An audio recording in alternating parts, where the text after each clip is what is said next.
1994年5月12日，史瓦济兰国王恩史瓦第3世派专机前往南非，将李登辉总统甲特使团迎接到史瓦济兰，而且安排隆重的欢迎仪式。王室贵族、内阁首长拢亲身伫红地毯顶面迎接李登辉的光临，一家人受到高规格的待遇。2005年5月12日，亲民党主席宋楚瑜甲前中共总书记吴金桃伫北京进行会谈，也就是一般称呼的大桥之路宋吴会。这个9·2共识的那个文字，把它再用长话全部都把它写过一遍以后，设定了一个新的这样的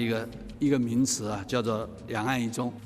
两岸一中所记的就是一个中国，两岸分治状态。但是真侪民众担心台湾的地位会伫一个中国之下被过度的矮化。